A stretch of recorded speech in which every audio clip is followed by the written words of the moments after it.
நேற்று காலை ஜொகூரில் பலவீனமான நிலநடுக்கம் ஏற்பட்டுள்ளது. காலை 6:13 மணிக்கு சகாமாட்டில் 4.1 ரிக்டர் அளவில் ஒரு நிலநடுக்கமும், மற்றொன்று காலை 9 மணிக்கு யோங்பெங் பகுதியில் 2.8 ரிக்டர் அளவிலும் 2 நில அதிர்வுகள் பதிவாகின.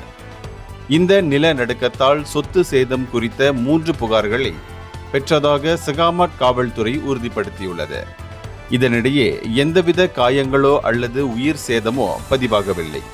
மாவட்ட காவல்துறை தலைவர் சூப்பரிண்டென்டென்ட் அஹ்மத் ஜம்ரி மரின்சா நிலைமை பாதுகாப்பாக இருப்பதை உறுதி செய்ய கண்காணிப்பு தொடரும் என்று கூறினார். அத்துடன் பொதுமக்களுக்கு ஏதேனும் அவசரம் ஏற்பட்டால் அருகிலுள்ள காவல் நிலையம் அல்லது சகாமாட் மாவட்ட தலைமையகத்திற்கு தெரிவிக்குமாறு அவர் கேட்டுக்கொண்டார். இந்தியர்களின் இதய குரல் மக்களோசை.